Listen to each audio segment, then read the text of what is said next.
প্রধানের বাড়িতে 5,000 টাকা চাইলাম, 5,000 টাকা দিল না, লাস্টে আমাকে বন্ধনে দিতে হবে।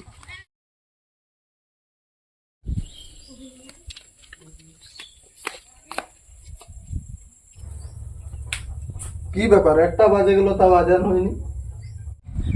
টাইম হয়ে গেছে, এখনো নামাজ শুরু কেন হয়নি? এখানে ইমাম রাখা হয়নি, এখানে নিজে নিজেই পড়তে হবে নামাজ। এভাবে কতদিন চলবে? একটা ইমাম রাখো। ঠিকই বলেছো, একটা ইমাম রাখতেই হবে। তাহলে একটা ইমামকে রাখতে হবে। তোমরা কি সবাই রাজি আছো? তাহলে আলোচনা করতে হবে। আমার একজন চিনা পরিচয় ইমাম আছে, শরীফ, ওকে ডাকবো তাহলে। ঠিক আছে, ডাকো। ঠিক আছে, তাহলে কালকে ইমামটাকে ডাকো। হ্যাঁ, ডাকতে হবে। বলতে হবে কত কি দিতে হবে।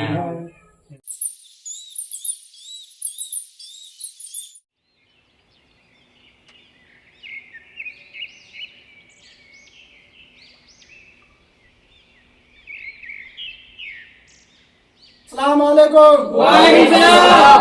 এই যে আমি কালকে বলেছিলাম তো ইমাম নিয়ে আসলাম, এই যে এবার তোরা ফাইসলা করো। কত কি নেবেন বলেন? কত কি, যা বাজারের পরিস্থিতি, 10,000 টাকা দিবেন। 10,000 টাকা তো দেওয়া যাবে না, এখানে অনেক লোক সংখ্যা অনেক কম আছে, তো 6,000 টাকা দিব। কম 6,000 টাকা দিয়ে কি, আমার তো সংসার আছে, পারবো না 6,000 টাকা দিয়ে। দেখেন যদি 6,000 টাকাতে হয় তো। ঠিক আছে, আলহামদুলিল্লাহ 6,000 টাকা দিয়ে থাকলাম। ঠিক আছে, ঠিক। আসসালামু আলাইকুম। ঠিক আছে, তাহলে কাল থেকে আসেন। ইনশাআল্লাহ। ওয়ালাইকুম সালাম। ওয়ালাইকুম সালাম। গেলাম তাহলে। আসসালামু আলাইকুম। কাল থেকে তাহলে আসো। হ্যাঁ, ইনশাআল্লাহ কাল থেকে আসুন। আল্লাহু আকবার, আল্লাহু আকবার। টাইমে আজান হচ্ছে, মৌলবি রাখা কি সুবিধা? হ্যাঁ, ঠিক আছে। মৌলবীর একটা সুবিধা হবে। মৌলবি রাখা কত লা ইলাহা ইল্লাল্লাহ।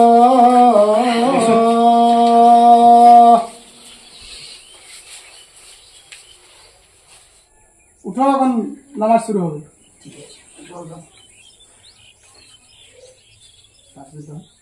আল্লাহু আকবার, আল্লাহু আকবার। আসসালামু আলাইকুম ওয়া রাহমাতুল্লাহ। আসসালামু আলাইকুম ওয়া রাহমাতুল্লাহ। আল্লাহু আকবার। আজকে একটা গুরুত্বপূর্ণ জিনিস হলো যে সুদ। প্রত্যেক গ্রামে সুদ আর বন্ধন একবারে ছেয়ে গেছে। এটা শেষ করার, আর আমরা নিজেও নিব না আর অন্যকে নিতে দিব না। সুদ ভয়ানক পাপ, এই পাপ থেকে আমাদেরকে বাঁচতে হবে। আপনারা কি চাচ্ছেন এই পাপ থেকে বাঁচবেন? আজকে যে ঘটক আসার কথা, এখনো ঘটক আসলো না। কি গো গিন্নি, ঘটক যে আসার কথা আজকে কই আসলো? ফোন করে দেখি তো। ইমামের মেয়েকে দেখতে যাওয়ার কথা ছিল তো, দেখি ফোন করে ছেলের বাবাকে। হ্যালো, ছেলের বাবা বলছে তো? ঠিক আছে, ঠিক আছে, যাচ্ছি। আসসালামু আলাইকুম ঘটক মশাই। ওয়ালাইকুম সালাম। আমি ছেলের বাবা। চলো তাহলে দেখে আসি মেয়ের বাবা। চলো।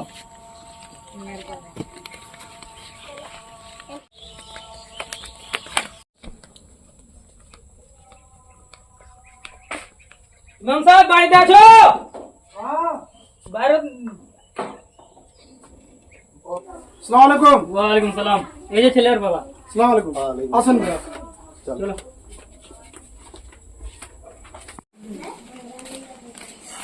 ওই গো গিন্নি, বাড়িতে আছো? বসেন। বলো, বসো এখন।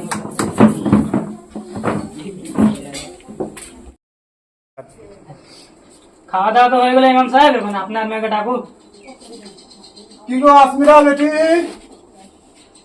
আয় মা আয়।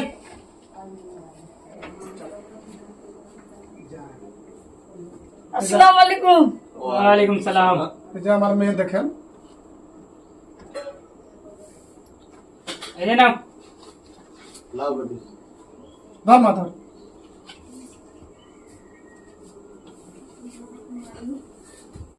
মেয়ে পছন্দ হলো? হ্যাঁ, মেয়ে পছন্দ হলো। লেনদেনটা কিছু কথা বলি। হ্যাঁ। মেয়ের বাবা আপনি বলুন এবার কি কি দেবেন? আমি কি দিব? এর আগে তো একটা মেয়েকে বিয়ে দিয়েছি, একটা গাড়ি, ঘর সাজা দিয়েছি, ওটাই দিব। কি আর দিব? আপনার কিছু অসুবিধা আছে, আপনি এখন বলতে পারেন। হ্যাঁ, আমার অসুবিধা আছে। 5 লাখ টাকা লাগবে, আমার বেটা চাকরি করে। ছেলের বাবাতে বলছে চাকরি করে, তো ছেলে 5 লাখ টাকা চাইছে, এখন কি বলবেন আপনি? 5 লাখ টাকা আমি দিতে পারবো না বেয়াই, 5 লাখ টাকা আমি পারবো না। আমি একজন ইমাম মানুষ, 6,000 টাকা বেতনে আমি থাকি, 5,000 টাকা আমি দিতে 5 লাখ টাকা দিতে পারবো না। 5 লাখ টাকায় লাগবে। আমি একটা গাড়ি দিব, আর বাড়ি সাজা যা লাগে, আর আমার মেয়েকে 2 ভরি সোনা দিব। এতে যদি আপনারা সন্তুষ্ট তাহলে আপনারা বিয়ে লাগাতে পারেন, তাহলে আমি অতটা পারবো না। ঘটক হবে না, চলো। ঘটক মশাই দাঁড়াও, দাঁড়াও, বসো। আবার কি বলবেন? ঠিকই আছে, যখন মেয়ে বড় হয়ে গেছে, বিয়ের উপযুক্ত হয়ে গেছে, আমি 5 লাখ টাকাই দিব। মেয়েটাকে একটু ভালো করে রাখে দিব। হ্যাঁ, ভালো করে। সালাম আলাইকুম। ওয়ালাইকুম আসসালাম। তাহলে যাই আমরা। হ্যাঁ যান। কি গো গিন্নি, আসমিরার মা, বাইরে আসো তো।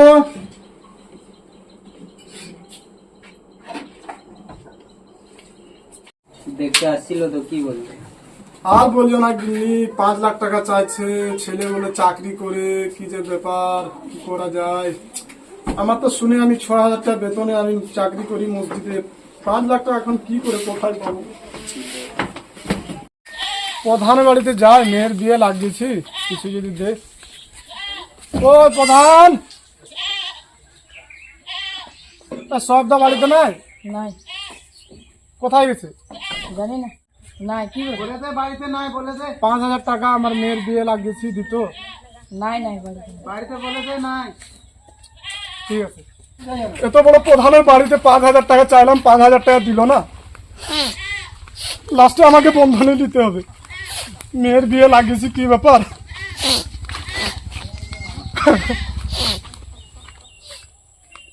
কি গো গিন্নি, আসমিরার মা, বাইরে আসো তো।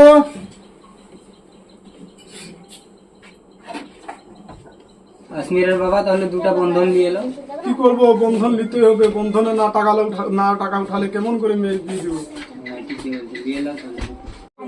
বন্ধনওয়ালাকে ফোন করি। হ্যালো রাজুদা, আমার মানে মেয়ের বিয়ে লাগিয়েছি, আমার আর্জেন্ট 2টা বন্ধন লাগবে। হ্যাঁ ঠিক আছে, আসেন আসেন।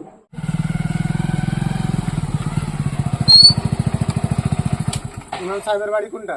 এই যে এটা। এটা? হ্যাঁ।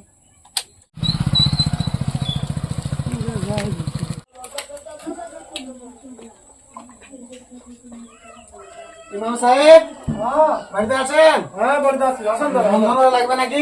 হ্যাঁ লাগবে, তার জন্য ফোন করেছিলাম।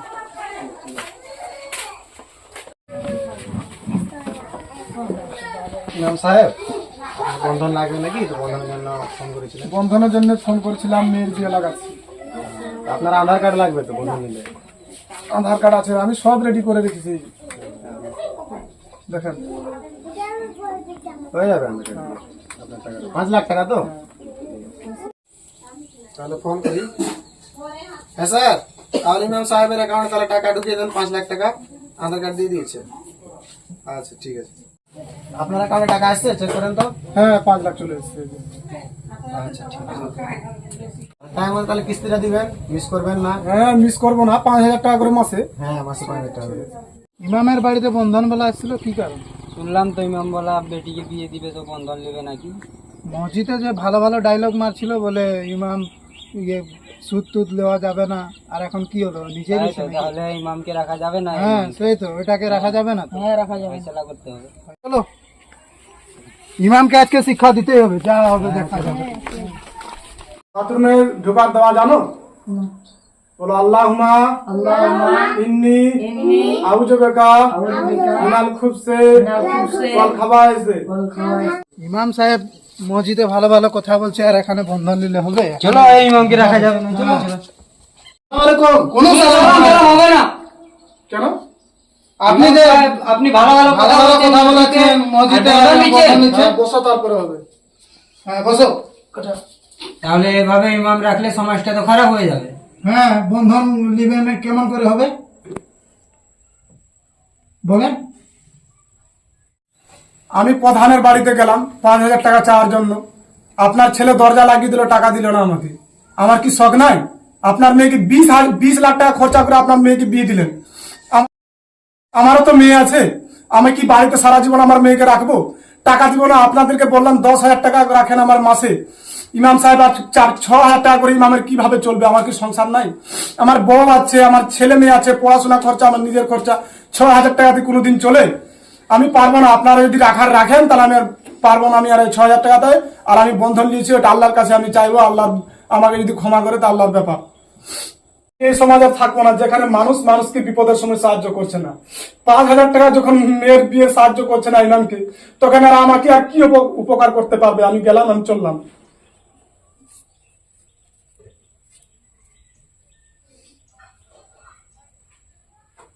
আমাদের ভুল হয়ে গেছে, আমাদের ভুলের জন্য মৌলভী সাহেব বন্ধন নিচ্ছে। আমাদের ভুল হয়ে গেছে, আমাদেরকে চলো, বোঝাতে হবে, মৌলভী মৌলভী সাহেবকে সাহেবকে বোঝাতে হবে। চলো মৌলভী সাহেব, শুনেন বলছি আমাদের ভুল হয়ে গেছে, তো আপনি থাকেন। আমাদের ভুল হয়ে গেছে, আপনাকে সাহায্য করবো অবশ্যই। এই যে আমি চলে যাচ্ছিলাম বাড়ি আপনাদের নির্যাতনের কারণে, এই মসজিদে আমি এরপর থেকে, আপনারা বলছেন আপনাকে রাখা যাবে না, আমি ঠিক থাকলাম, কিন্তু এরপরে কোন মৌলবীর উপরে, কোন ইমামের উপরে আপনারা এভাবে নির্যাতন করবেন না। আপনারা আমাকে সোজাসুজি মসজিদ থেকে বাইর করে দিলেন। আমি কি জন্য বন্ধন নিলাম, কি ব্যাপারে নিলাম, এটা আপনারা জানলেন না যে মৌলবী সাহেব কত কষ্টে আছে বলে বন্ধন নিল। এরপরে আমি এই মসজিদে দাঁড়িয়ে সাক্ষী দিচ্ছি বন্ধন আমি আর নিব না, কিন্তু আমার যখন অসুবিধা তখন আপনারা আমার পাশে থাকবেন তো? যদি আপনারা পাশে থাকেন তাহলে ইনশাআল্লাহ এই মসজিদে আমি যতদিন আমার শ্বাস চলবে ততদিন পর্যন্ত আমি থাকবো। এরপরে আমার উপরে যেন এভাবে আর নির্যাতন না করেন, ঠিক আছে? ঠিক আছে মৌলভী সাহেব, আর ভুল হবে না। আমাদের এটা আর হবে না।